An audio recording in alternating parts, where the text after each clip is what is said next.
keterlibatan oknum pegawai Kementerian Komunikasi dan Digital dalam kasus situs judi online.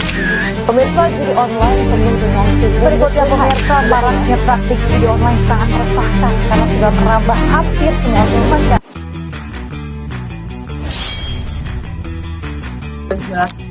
Halo sahabat negeri, saya Ida sebagai host. Balik lagi di Klik Terakhir.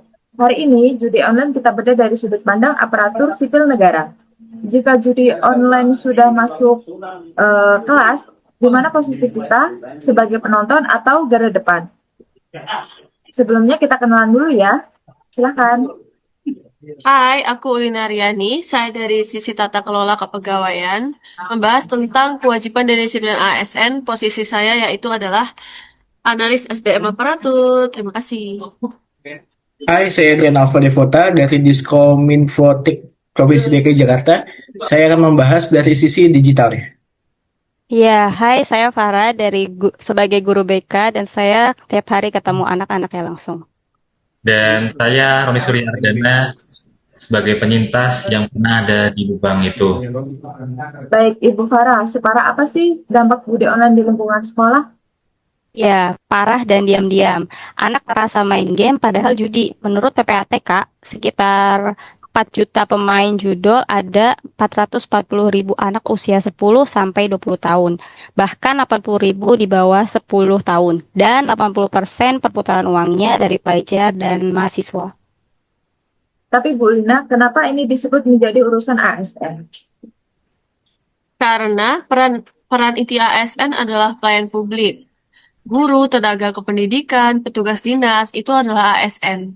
Melindungi anak-anak itu adalah bagian dari tupoksi, bukan kerja sampingan. Membiarkan judi online menjangkit pelajar sama saja dengan melantarkan tugas. Tapi katanya ASN-nya sendiri masih banyak yang judol. Itu bagaimana, Ibu? Harus dijawab dengan tegas. ASN terikat kode etik dan disiplin. Peraturan pemerintah nomor 94 tahun 2021. Judi online itu ilegal, melanggar pasal 303 KUHP dan Undang-Undang ITE. ASN yang ikut main bisa terkena hukuman disiplin. Kita nggak bisa nyuruh murid berhenti kalau gurunya juga diam-diam main judol. Integritas terlebih dahulu. Ini adalah nilai dari poin berakhlak, yaitu akuntabel. Terima kasih. Setuju banget Bu Lina. Yang bikin saya berhenti pada waktu itu bukan ceramah, tapi satu guru yang saya tahu beliau itu lurus dan tidak bermain judol. Kalau boleh tahu senjatanya apa ya, Pak Rian? Senjatanya, intinya Smart ASN itu harus literasi digital. Terdapat 4 pilar. Yang pertama itu cakap digital, tahu cara melapor ke aduankonten.id, lalu etika digital, kenali jebakan cepat kaya. Yang ketiga, budaya digital, arahkan anak ke hal yang produktif. Yang keempat, aman digital, lindungi diri sendiri dan siswa-siswa dari scam judi online. Kita sepakat anak kena judi online bukan karena bodoh, tapi karena nggak diajari membaca jebakannya. Jadi ASN itu harus smart.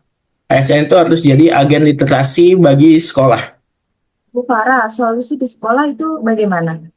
Ya, kalau di sekolah kita ada 3 lapis cepat, yaitu pertama, deteksi dini. Ciri-cirinya yaitu ada ngantuk terus, minta uang berlebih, gelisah tanpa HP. Dan yang kedua, pendampingan lewat BK.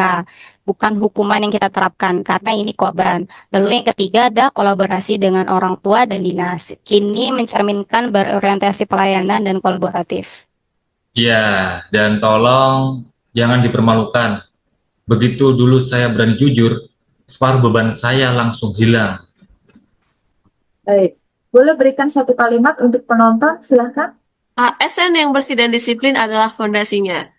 ASN yang melek literasi digital, itu tamengnya. ASN yang melayani adalah tangannya. Satu guru yang peduli bisa menyelamatkan satu masa, dan saya adalah buktinya. Baik, kalau ditarik Provinsi Jakarta jadi top 20 Global City, ini nyambung kedua hal. Lewat literasi digital, kita bangun pendidikan kelas dunia, generasi unggul, bukan korban judol. Lewat deteksi dan pendampingan, kita bikin kota yang inklusif. Jadi, melawan judol pelajar bukan urusan kecil. Ini fondasi kota, layak huni kelas dunia. Ingat ya, klik yang paling penting justru klik untuk berhenti. Makasih semuanya. Judul Judul ASN ASN melindungi. melindungi, selamatkan generasi. Selamatkan generasi.